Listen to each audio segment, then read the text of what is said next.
Welcome back to another episode of Driven by Cause. This episode is brought to you by Ariba, the thought leaders behind the industry's only completely integrated and fully automated all-in-one digital fundraising, donor relationship management database, healthcare hospitality, and auction software in one unified database. I'm joined by my co-host, Jay Fisk. Jay, how are you doing today? David, I am doing great, and I'm so excited. We have got a couple of great guests with us today. Well, Jay, you're always absolutely right when you say those things. And today's going to be a great episode because today we not only have one, but we have two guests who between them represent a decades of nonprofit fundraising expertise right out of the heart of the Midwest. How do you beat that, Jay, right? The Midwest is just unbelievable. And Judy Keller is the president and founder of Keller Consulting, a firm that has served nonprofits across 10 states.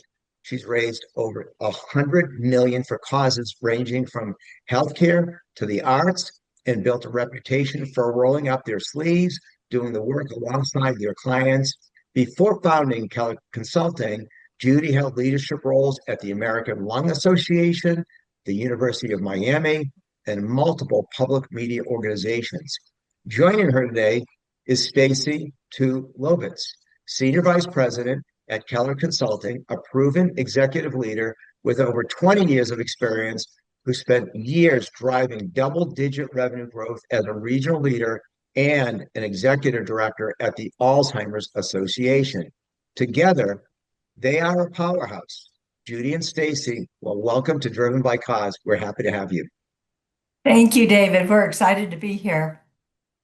Glad to Well, be we're here. happy you could be here with us today and really appreciate it. You know, we'll go individually, but and since we have two, I want to ask both of you, and I don't care who starts, but can you share a little bit about yourselves and how you got started in the nonprofit industry? How do you, with two different backgrounds, provide the strength and complement each other when you're working with one client? That's a great question, David. I don't think people always intend to be fundraising professionals. I have worked as really on all sides of the desk for nonprofit organizations. I've been an executive director, a development director, I've been a board member in my local community, and I've certainly been a donor. So I think the strength I bring and why I founded Keller Consulting now 10 years ago um, was I found that community-based nonprofits really needed more support, especially if they wanted to do something more than they were already doing, like a special endowment campaign or a capital campaign. And I try to bring the perspective of the executive director or the board member or one of the many people whose passion really drives the mission forward. Right. So, Well, again, thank you. Wonderful to be here. I'd say again, I have this nice blend where I have a blend of corporate leadership, corporate, working with different corporations as well as not-for-profit leadership. So I have a little bit of both. It's given me experience in strategic planning and revenue development and partnership building as well. And so I think working with all sizes of organizations, small, large, et cetera, it's helped me working with stakeholders and so I think my sweet spot has been securing partnerships, especially what you mentioned the Alzheimer's Association. That was a wonderful, wonderful place to be. And so at the end of the day, I'm just passionate about helping organizations take a vision and turn it into a realistic, practical plan. And I think to your question about how we work together, Judy brings capital experience. We bring different experiences, but we also, what we share is that we really like to work together with that organization to build a plan that's, again, practical and realistic. We roll up our sleeves and we work with them. Well, I yeah, have to tell you a funny story. yeah. Stacy cold called me, and the way she did it was so wonderful. It was a drip, drip, drip campaign, and she she did such a great job that I was really excited when she decided to come on board. So she understands cultivating a prospect. Listen, you both have a tremendous amount of experience and a broad range of experience. And that's probably what sets Keller Consulting apart because you're not locked into, you're not channeled into one sector or type of cause. And your work spans a remarkable range: social services, healthcare, education, arts, humanities, and a welfare environment. And it's great. So does fundraising strategy really change that much across those sectors, or are there some universal truths that apply everywhere? That's a great question, Jay. I think every one of the joys of this work for me is every organization has its own culture. So we start there in getting to know an organization. And you're right, different sectors have different commonalities.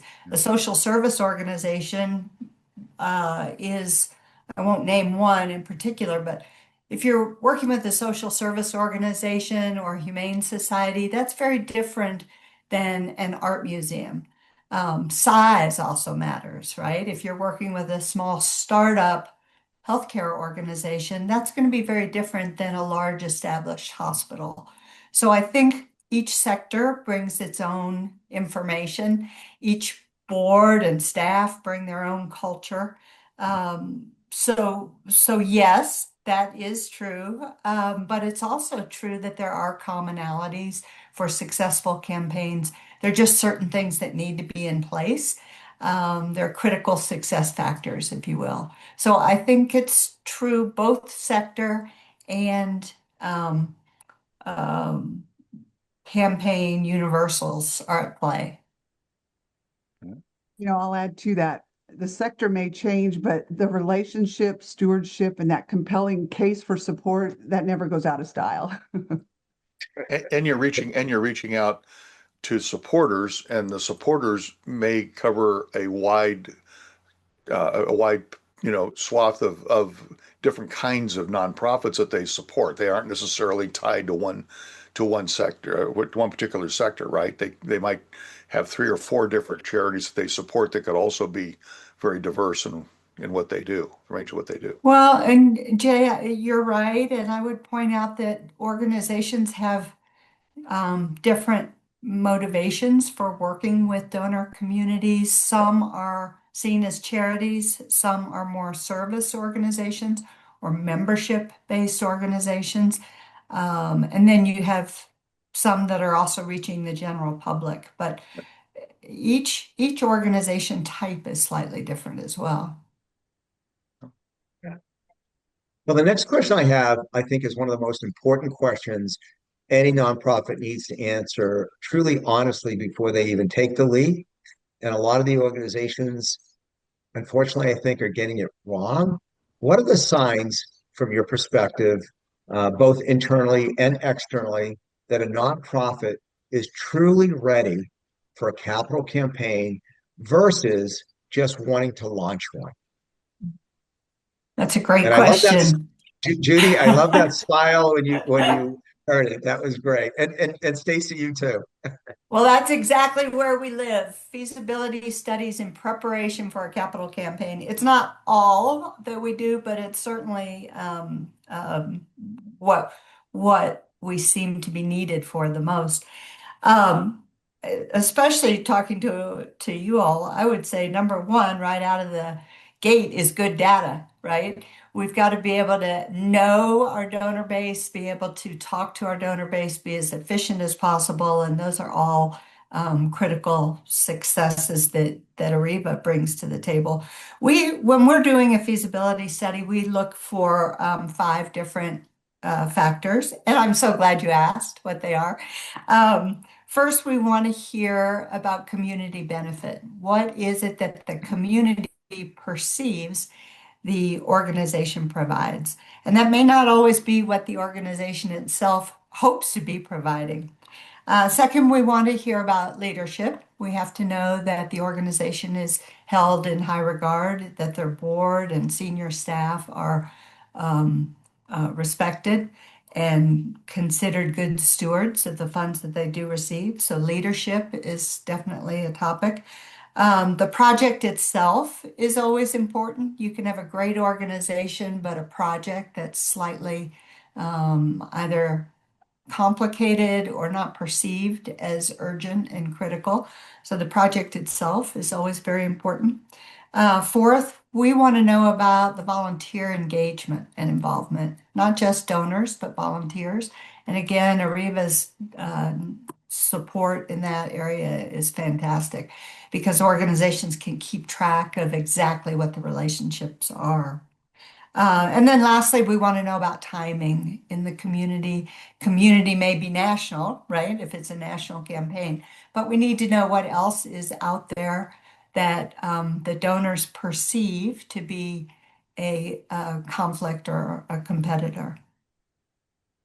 Mhm. I'll add something that, Judy and I see all of the time is that one of the biggest readiness indicators is whether they can clearly explain what the dollars will accomplish. So donors don't fund budgets, right? They fund outcomes. A Right. strong budget tells us what they're spending, but the narrative tells the donor why it matters. And it's amazing how many times we have to kind of pull that together. Okay, so you're getting ready to launch a campaign. Before the campaign is launched, you guys do something many organizations skip entirely, uh, and it makes all the difference. And that's you conduct a feasibility study that assess organizational readiness, the receptiveness of the market, funding potential, community support. What do nonprofits most commonly discover about themselves during that process that maybe they didn't expect? The biggest issue I see there is often a difference between what the organization perceives it is um, doing or marketing or promoting and what the community leaders and prospective major donors perceive. Mm. This is that's something that you want to get right. You want to know exactly what the community thinks of your organization before you go forward with a major campaign. And it's well worth taking what's really only 8 to 12 weeks Mm. to figure that out and to have a third party assess that. It just gives you an objective eye for what the community um, thinks of the organization and the project.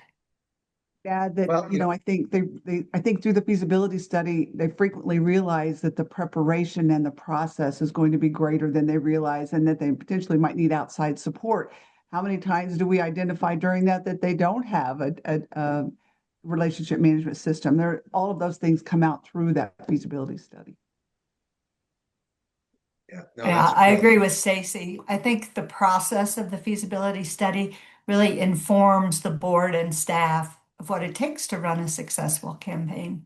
I'm loving that you do this, and I hope the audience understands what that really means to them. It's almost like the foundation, and I think those are really important things. So it's great that you do this. Let's talk about major donors and corporate partners because this is where so much fundraising potential gets left untapped. I really believe that. I've seen it. I've talked to executive directors about this when they're looking at certain things.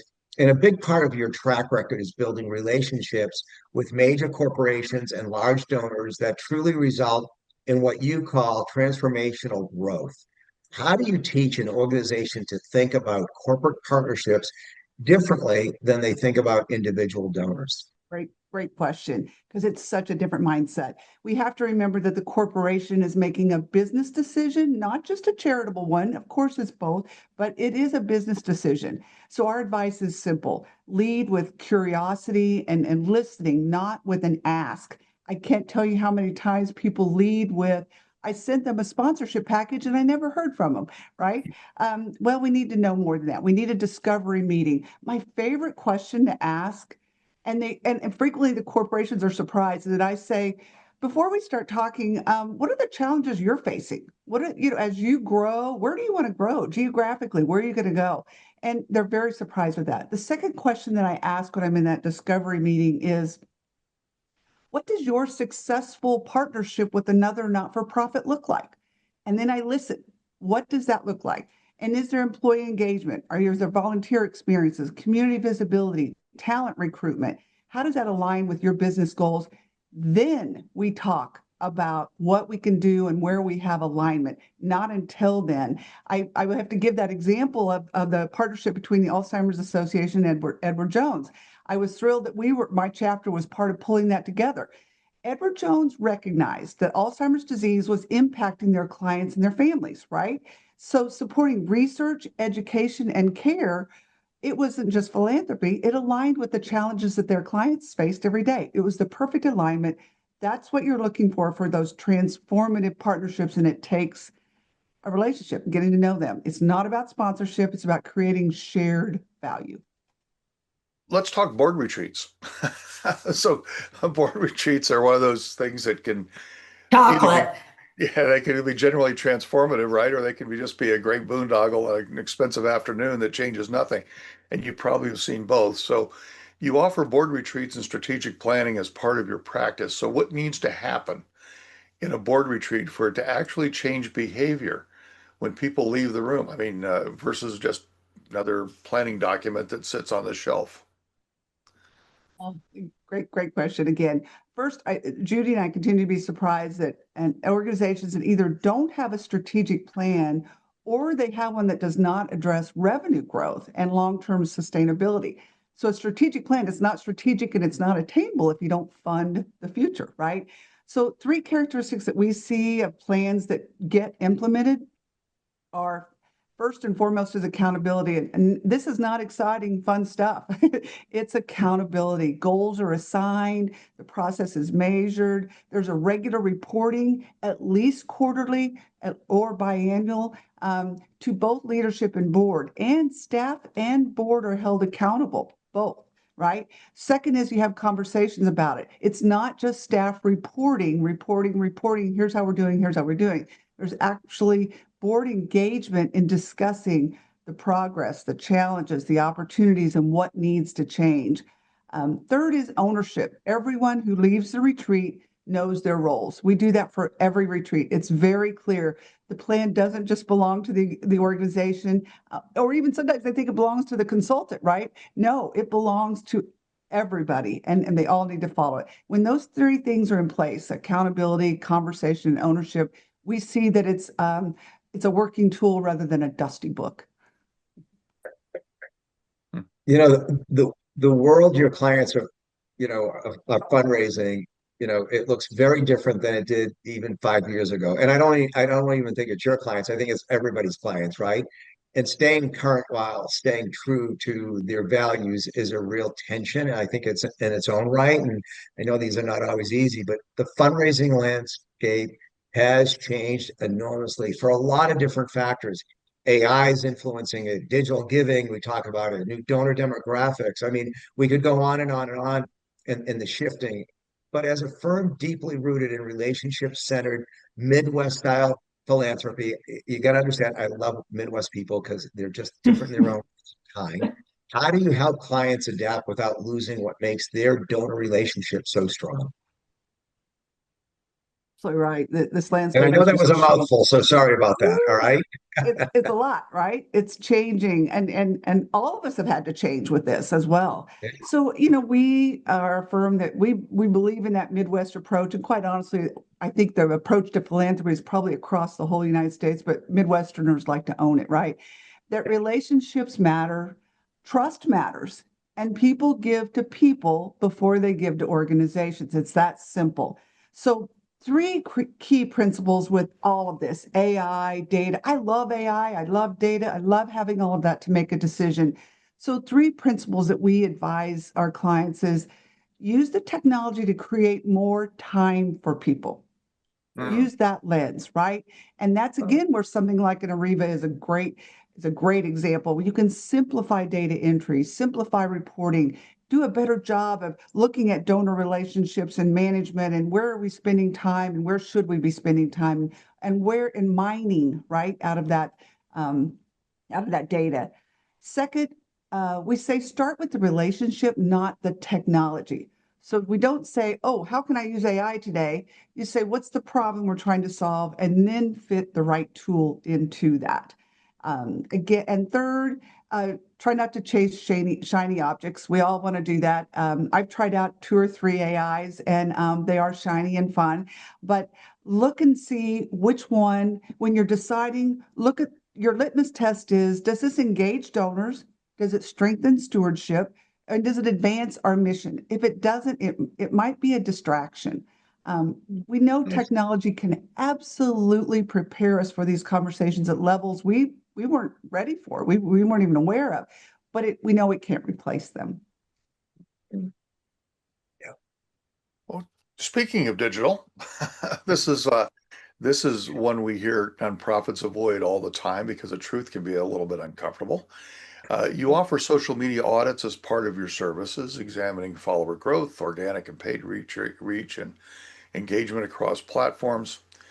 What do most nonprofits find when they actually look at their social media performance with an honest eye? That's a great question, Jay. I think there is a through line. Most of the social media audits that we did revealed gaps in areas which are just opportunities, right? Opportunities to grow the exposure at a very low cost. When you think about it in the aggregate, some of the social media platforms are really pretty reasonable. But a through line was finding that there were opportunities to boost audience, to boost connection, and then really drilling down on each of those opportunities and how they were going to use them applied. But those social media audits were an interesting exercise for us as a firm. We had to really practice what we preach. When COVID hit and all our clients had spring events that suddenly had to be virtual rather than in real life, we were scrambling, frankly, and the social media became just critical. It was successful in most cases, but it really meant that organizations and we had to be very flexible. So it was a good test for everyone. Nice. Yeah, we all had to shift gears in a major way when especially on my side of the house, the auction side of the house, you can imagine having hundreds of clients using our auction software to manage galas, and overnight no more galas. So luckily we were able to shift them to our online platform very quickly, and we did Mhm. that, and most of them made that shift. Some of them were a little nervous about it, but most of them did make the shift. So you're right. You have to be flexible. You have to adapt. You don't know you don't know what's going to happen tomorrow. You just got to deal with what you got. So It seems like a long time ago now, doesn't it? it sure does. Well, that was another world, wasn't it? Yeah. One of the other through lines I think of in social media is reminding organizations, depending on their donor base, reminding organizations that the traditional media still matters because we have a lot of relatively young people in the profession, and the move towards social media has been fantastic, and they've been Yeah. very comfortable with it as digital natives get into the professional world and are in the professional world. But Yeah. some of our donor bases are still writing checks and Yeah. answering snail mail, and we've got to remember them too. And the data bears that out, that especially for some organizations. It's really important that we don't forget traditional media, that we pair social media with traditional media. Judy, you're spot on. You got to know your audience, and there's all these different generations out there, right? And there's all those conversations. You got to know your audience, and you're right. Don't lose the traditional, but absolutely be prepared to pivot for the other generation, so you're hitting them all. You're absolutely right. You've given us a lot of information to the audience. You've even given me some information that I can take back, which I always love. Unfortunately, like you said, we're pivoting and always learning. Doesn't matter who, when, how old you are, where you are, you're always learning. And with that, we would like to give our audience one takeaway from the show that they could begin literally this week. What would be the one action? And maybe it's two, one from Judy and one from Stacy. I'll do that. But what We would like be that better. what's that? We like that better. Awesome. And I love both of you. So it's great to get both, and it gives the audience two, right? For the price of one today. What would be the one action that you would recommend every organization take after listening to this episode today? That's a great question. And I'm glad we can have two answers instead of one. Absolutely. I would say take a good hard look at your board and senior staff and make sure that we've got the right folks in the right seats and that we're giving them the tools and the resources they need to be successful. I truly believe in the servant leadership model. And if you've got the right people on board that are passionate about your organization and you give them the opportunity to shine, they will. All right, Stacy. I will add to that. Every single not-for-profit can benefit from spending more time deepening those relationships with the donors that they already have. Some of your best future major donors are already in your database. They're at your gala, they're sitting at the table, they're volunteering for you. You just haven't gotten to know them or you have not engaged them deeply. So my challenge to the listeners is just simple. Look at your donor list, identify 5 people you want to get to know better, and schedule a conversation to talk to them. Love it. All right, we're gonna do another twofer. We've spoken a lot about your work, and but we think our listeners would be curious to know what's something about you that might surprise our audience to find out. Go anywhere you want with this, but one from each of you. What's something that might surprise our audience? Stacy, you want to go first? I need more time. Oh, pass the buck there. Yes, I jumped out of an airplane at 50 and my daughters were there to pick up the pieces, but there were no pieces to pick up. So it all worked out great. Wow. More guts than me, that's for sure. That's fun. Well, along those lines, I have barrel raced. Oh my God. Not That's a- long and not well, but I did it. That's fantastic. You know, we're not finishing the show yet. We're going to go into our second segment, but we always like to finish this portion by asking one question. What is something, and by the way, again, it's a 2-for-1 deal. What is something that we didn't ask each of you that you wish we had? And if you want to answer that too, you can. And if you don't want to answer that, you can just tell us what you wish we had.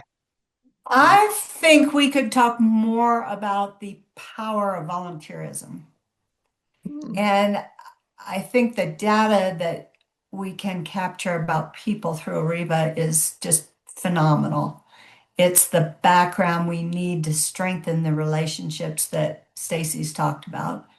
But there's a lot of data around volunteerism and the ability to the different kinds of volunteers there are, and the ability to motivate volunteers is really important for nonprofits.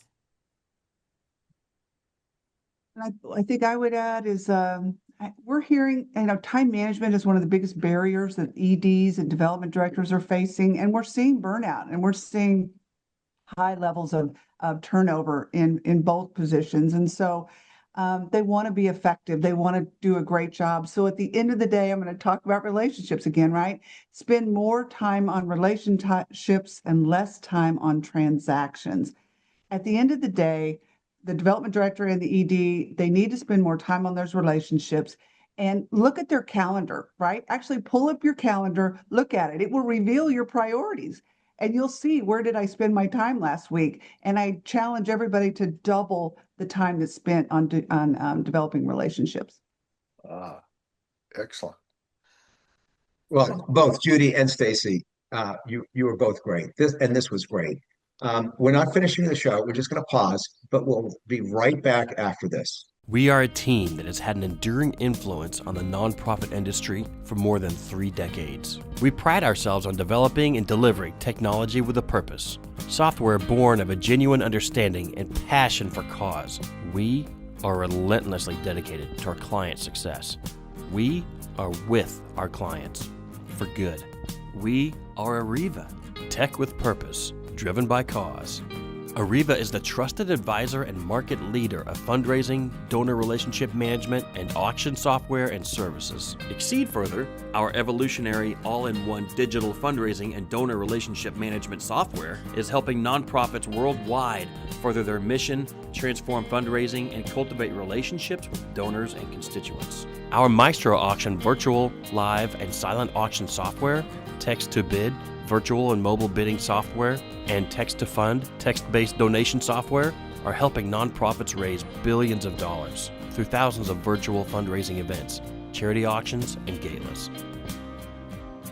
Visit Arriva.com and reach out today and see how Arriva can help your nonprofit organization go further.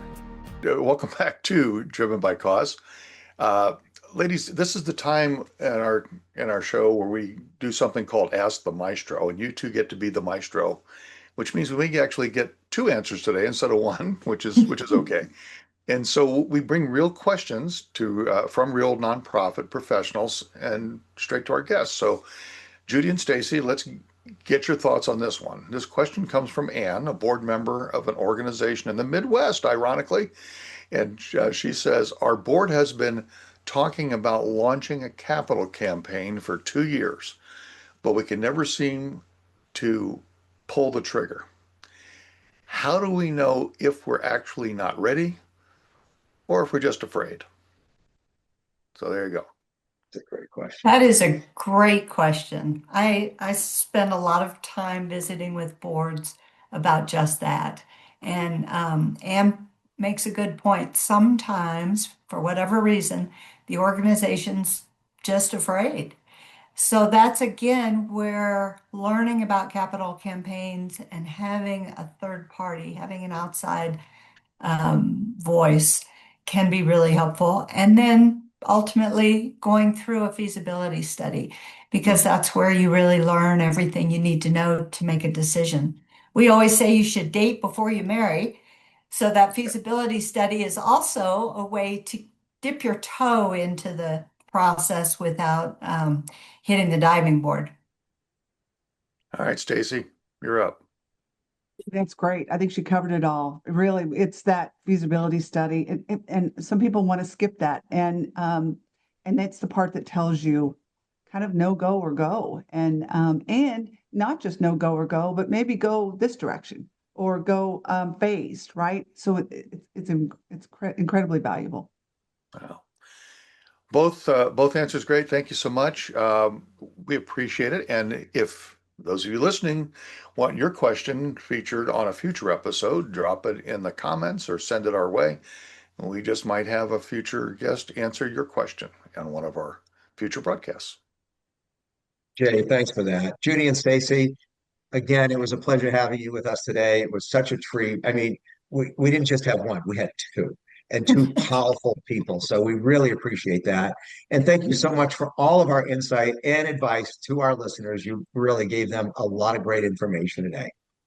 Thank you, David. Jay, it's great to work with you. We've really enjoyed it. And best of luck to you and everyone at Arriva. Thank Right. you. And I just want to thank all of our listeners for joining us today. Make sure you subscribe to Driven by Cause. And while you're at it, we would love if you would lead us a 5-star rating. And I mean it, not a 4-star rating. This is like Uber. The drivers always want 5 stars. I also want to give a thank you to our amazing sponsor, Arriva, as always. And thank you to all of our fantastic listeners. We hope you'll join us next time on Driven by Cause and make it a great day. Thank you.